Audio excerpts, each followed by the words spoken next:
Hello friends, आप देख रहे हैं आपका चैनल शेयर बाजार विद आयुष। और बात करेंगे दोस्तों इस वीडियो में किसके बारे में, स्टैंडर्ड ग्लास लाइनिंग आईपीओ के बारे में इन डिटेल। राइट, इस वीडियो में हम कंपनी को समझने वाले हैं कि कंपनी का कारोबार किस तरीके का है, कंपनी के फाइनेंशियल्स किस तरीके के हैं, वैल्यूएशंस किस तरीके के हैं, सब कुछ आपको इसी वीडियो में मिल जाएगा। तो आप लोग देखिएगा वीडियो को पूरा ज़रूर। सो दोस्तों, 6 जनवरी से 8 जनवरी के बीच में नया मेन बोर्ड आईपीओ हमको ओपन होता हुआ देखने को मिलने वाला है। 10 रुपये की कंपनी ने फेस वैल्यू रखी है। 133 से 140 का प्राइस बैंड है। 107 शेयर का लॉट है। 410 करोड़ का ये आईपीओ है, जिसमें से 210 करोड़ का है फ्रेश इशू, तो रिमेनिंग है ऑफर फॉर सेल। आगे और चीज़ों पे हम आएंगे, लेकिन सबसे पहले आप समझते हैं दोस्तों कंपनी का कारोबार क्या है, कंपनी का बिजनेस क्या है। सो दोस्तों, स्टैंडर्ड ग्लास लाइनिंग शुरुआत हुई थी कंपनी की सितंबर 2012 के अंदर। कंपनी का जो काम है वो है दोस्तों मैन्युफैक्चरिंग ऑफ इंजीनियरिंग इक्विपमेंट। और ये किसके लिए बना रहे हैं? ये बना रहे हैं for the pharma and chemical sector in India. जो कंपनी है उसके पास दोस्तों इन हाउस कैपेबिलिटी है, जहाँ पर ये सारे प्रोडक्शन खुद मैनेज करते हैं। अब आप सोचेंगे कि ये होती क्या है ग्लास लाइनिंग टेक्नोलॉजी, राइट? ये होता क्या है कि जो कंपनी बना रही है कारोबार। सो दोस्तों, कंपनी के प्रोडक्ट्स आपको बताता हूँ जो कंपनी की वेबसाइट पे कंपनी ने खुद डाल रखे हैं। तो जैसे कि देखिए, एक होता है ग्लास लाइन एई रिएक्टर, इस तरीके का चीज़ होती है। एक होता है सीई रिएक्टर। इसके अलावा दोस्तों एक होता है बीई रिएक्टर, राइट। इसके अलावा होता है glass lined receivers, right. RC VDs, ये आपको हीट एक्सचेंजर देखने को मिलेगा। ये आपको स्टोरेज टैंक देखने को मिलेगा।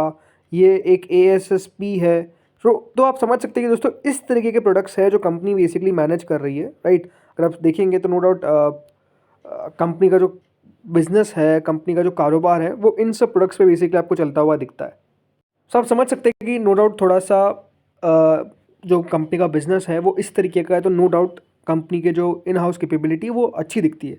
अब देखिए, कंपनी प्रोवाइड करती है वो टर्नकी सॉल्यूशंस प्रोवाइड करती है, जिसमें design, engineering, manufacturing, assembly, installation, standard operating procedures, सब दोस्तों कंपनी जो है वो बेसिकली बताती है। कंपनी का जो प्रोडक्ट पोर्टफोलियो इसके अंदर आप देखेंगे तो रिएक्शन सिस्टम आ जाते हैं, storage separation and drying systems आ जाते हैं, plant and engineering and services, ये सब आपको आता हुआ देखने को मिलता है। इसके अलावा दोस्तों जो कंपनी है वो मैन्युफैक्चर करती है स्पेशलाइज्ड इंजीनियरिंग इक्विपमेंट, जिसमें glass linen material, stainless steel and निकल अलॉय आता है। अब कंपनी के कस्टमर्स कौन कौन है? तो देखिए, कंपनी के कस्टमर्स आपको काफ़ी बढ़िया कंपनी देखने को मिल जाएगी, like Apitoria pharma, Aurobindo pharma, CCL food and beverages, Cohance life sciences, Cadila pharma, Deccan fine chemicals, Dasami lab private, Laurus lab, Granules, Macleods, MSN, Natco, Honour, Hetero, Hetero labs, हेजेलोलैब, पिरामल फार्मा, सनवीरा biosciences, Suven pharma, Tagros chemical,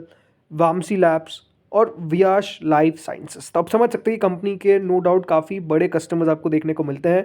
company के पास दोस्तों हैदराबाद तेलंगाना में 8 मैन्युफैक्चरिंग फैसिलिटीज, ये जी हाँ 8 यूनिट्स हैं इनके पास कुल मिलाकर। जो कंपनी है उनके जो सेल्स ऑफिसर्स है वो बेसिकली दोस्तों सिचुएटेड है इन गुजरात, वडोदरा, अंकलेश्वर, मुंबई, इधर आपको मिल जाएंगे, राइट। सेल्स टीम की जो इनकी मेंबर्स है वो आपको गुजरात के अंदर चेन्नई, जिसमें तमिलनाडु है, new Delhi, Bangalore, Karnataka, Vijayawada, Andhra, pan India company की रीच आपको देखने को मिल जाती है। तो इस तरीके का दोस्तों कंपनी का बिजनेस है। कंपनी के अभी करीबन 460 फुल टाइम एम्प्लॉयज़ और 731 कॉन्ट्रैक्ट लेबरर्स है, ये कंपनी ने बताया है। एक और इंटरेस्टिंग बात दोस्तों आपको बताता हूँ कंपनी की, जो इनके टॉप 80 क्लाइंट्स है उसमें से टॉप 30 क्लाइंट्स जो है वो बेसिकली आपको लिस्टेड देखने को मिलेंगे द NSE 500 इंडेक्स। तो आप समझ सकते हैं कि कंपनी किस तरीके के क्लाइंट्स को सर्व कर रही है। अब देखिए, कोई भी बिजनेस होगा तो उसकी कुछ स्ट्रेंथ होगी, कुछ रिस्क होंगे। स्ट्रेंथ क्या है? स्ट्रेंथ ये है कि दोस्तों company top 5 specialise engineering equipment manufacturer है इंडिया के अंदर इन FY24।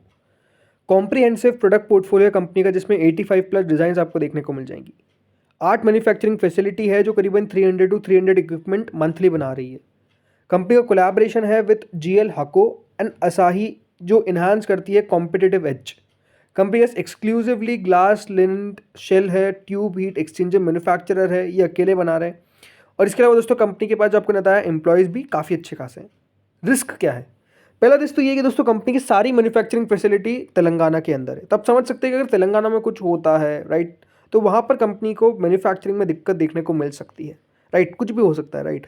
पहला दूसरी बात होती है डिपेंडेंट है कंपनी का स्किल्ड लेबर पे, क्योंकि जो इनकी एट्रिशन रेट है वो 12.87% आपको देखने को मिलेगी।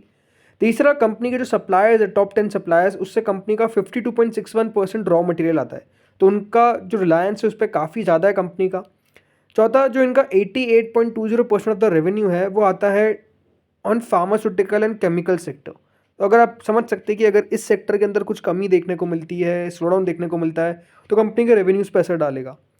पांचवा, नेगेटिव कैश फ्लो हुए हैं दोस्तों पास्ट के अंदर, करीबन 193.39 मिलियन का कंपनी को नेगेटिव कैश फ्लो देखने को मिला था। और छठा, इनका कोई भी लॉन्ग टर्म कॉन्ट्रैक्ट नहीं है इनके कस्टमर्स और की सप्लायर्स के साथ, तो ये नेगेटिव चीज़ें हैं। अब एक बार दोस्तों कंपनी के रेवेन्यू को समझते हैं, और रेवेन्यू भी किसका, इंडस्ट्री वाइज, कि कंपनी सबसे ज़्यादा पैसा कहाँ से कमा रही है। बात ध्यान रखिएगा, फिगर्स मिलियन में है तो करोड़ में कन्वर्ट करके मैं बोलूँगा। सो यहाँ पर आप देखेंगे कंपनी का फार्मा सेक्टर से, देखिए फार्मा सेक्टर से कंपनी का बिजनेस आपको आता हुआ दिखता है मेजरली। जैसे 411 करोड़ का रेवेन्यू FY23 में था दोस्तों कंपनी का फ्रॉम फार्मा, और FY24 में वो बढ़कर 444 करोड़ पर हो गया। केमिकल सेक्टर से दोस्तों कंपनी का जो रेवेन्यू था वो बेसिकली हमको डिक्लाइन होता हुआ नजर आया था। पहले 71 करोड़ कंपनी ने कमाए थे पिछले साल, मतलब रेवेन्यू अर्न किया था, और इस FY24 में 68 करोड़ हो गया। इसके अलावा अदर्स से कंपनी करीबन 14 करोड़ कमाया था, और उसके बाद FY24 में वो बढ़कर 30 करोड़ हो गया था। तो यहाँ पर कंपनी का रेवेन्यू जो था वो अदर सेक्टर से बढ़ा था।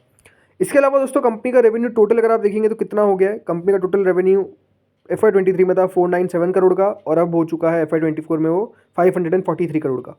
अभी दोस्तों 2 क्वार्टर्स के नंबर्स आए हैं, और उन दोनों क्वार्टर्स में कंपनी का जो रेवेन्यू आया है फ्रॉम फार्मा आया है 230 करोड़, केमिकल से आया है 40 करोड़, और अदर्स से आया है 36 करोड़। टोटल मिलाकर अभी तक कंपनी ने 6 महीने में 307 करोड़ का रेवेन्यू ऑलरेडी कर दिया है। मुनाफा कितना है दोस्तों कंपनी का, तो मुनाफा अगर आप देखेंगे तो 25 करोड़ का मुनाफा था 2022 में, 2023 में वो बढ़कर 53 करोड़ हुआ, और 2024 में 60 करोड़ के आसपास कंपनी का आपको प्रॉफिट आता हुआ दिखा। अभी तक दोस्तों कंपनी ने 6 महीनों में प्रॉफिट जो है वो 36 करोड़ का ऑलरेडी कर लिया है। अब अगर इस पेस से कंपनी चलती है तो कंपनी का जो प्रॉफिट है वो नो डाउट दोस्तों आपको मोर देन 70 करोड़ देखने को मिल सकता है, राइट। रेवेन्यू अगर इस पेस पे कंपनी चलती है तो इस पेस पे कंपनी का रेवेन्यू मोर देन 600 करोड़ हमको जाता हुआ दिख सकता है। कंपनी के ऊपर दोस्तों डेट कितना है, डेट अगर देखा जाए तो कोई खास नहीं है। 129 करोड़ का कंपनी के ऊपर डेट था दोस्तों 2024 के अंदर, और वो अभी बढ़कर 173 करोड़ हुआ है इन 6 महीनों में। तो अब जो कंपनी के रिटर्न रेशियोज आते हैं तो दोस्तों कंपनी का रिटर्न रेशियो कुछ इस तरीके से है। ROE है 20.74%, ROCE है 25.49%, डेट टू इक्विटी है कंपनी का कोई दिक्कत वहाँ पर नज़र आती नहीं है, और मार्जिन कंपनी का करीबन 10.92 का कमा रही है, राइट। अब आते हैं कंपनी की वैल्यूएशंस पे। तो देखिए कंपनी जो अपना IPO लेकर आई है वो लाई है at a price to earning of 38.5, right. अब यहाँ पे दोस्तों जो कंपनी ने अपने पीएस बताए हैं उसमें GM Pfaudler, HLE Glascoat, Thermax और प्राज इंडस्ट्रीज़ है, राइट। GM फॉडलर दोस्तों ट्रेड करता है price to earning of 30.64, but इसके बाद अगर आप देखेंगे HLE ग्लासकोट ट्रेड करता है PE ऑफ 56, थर्मैक्स ट्रेड करता है PE ऑफ 81, एंड दोस्तों यहाँ पर जो अगली कंपनी है प्राज इंडस्ट्रीज़ वो ट्रेड करती है प्राइस टू अर्निंग ऑफ 52.54। यानी अगर आप मेजरली देखेंगे तो दोस्तों जो बाकी कंपनीज है, सिर्फ एक अगर GM को हटा देते हैं तो बाकी सब कंपनीज कमांड कर रही है PE ऑफ मोर देन 50, और कंपनी अपना IPO लेकर आई है 38। तो ऐसा नहीं कह सकते दोस्तों कि कंपनी ने वैल्यूएशंस में जगह नहीं छोड़ी, राइट। अब अगेन ये बात ध्यान रखिएगा, चारों कंपनीज है तो एग्जैक्ट सेम बिजनेस किसी का नहीं हुआ, बट ओवरऑल जो मोटा मोटी सेम है, इसलिए दोस्तों वो आ जाते हैं, राइट। तो आप समझ सकते हैं कि ओवरऑल जो बिजनेस है ये दिखाता है कि हाँ वैल्यूएशंस में जगह छोड़ी है, और ये IPO दोस्तों ख़राब करता हुआ नज़र नहीं आएगा, ये मुझे लगता है। अगर हम बात करें ग्रे मार्केट, तो देखिए ग्रे मार्केट है 65.71%। अब अगर आप मुझसे पूछेंगे तो देखिए मुझे ये IPO अच्छा लगा, कंपनी बढ़िया लगी, ग्रोथ आपको देखने को मिल रही है, राइट। और कितनी ग्रोथ होती हुई नज़र आ सकती है वो अपने आप में ज़रूर एक सवाल है, बट नो डाउट यहाँ पर कंपनी बुरी नहीं है, स्पेसिफिकली ये नज़र आता है। आई थिंक अगर आप कंपनी को देखेंगे for a longer term point of view, company बुरी नहीं लगती है, ये बात मुझे नज़र आती है। इसलिए मुझे लगता है कि लिस्टिंग गेन मिलते हुए देखने को मिल सकते हैं, बट अगेन हम वेट करेंगे किस तरीके से दोस्तों इस IPO के अंदर आप सब्सक्रिप्शन आता हुआ देखेंगे, वो इंपॉर्टेंट रहने वाला है। कितना सब्सक्रिप्शन आता है वो देखते हैं। बाकी आई डोंट थिंक कि देखिए कंपनी ख़राब है, ये आपको मैं कह सकता हूँ। बाकी अगेन कोई रिकमेंडेशन नहीं है आपको अप्लाई या फिर अवॉइड करने की, आप लोग अप्लाई अवॉइड अपने फाइनेंशियल एडवाइजर से कंसल्ट करके करें। इस वीडियो में इतना ही था, होपफुली वीडियो अच्छा लगा होगा। Thank you friends for watching this video.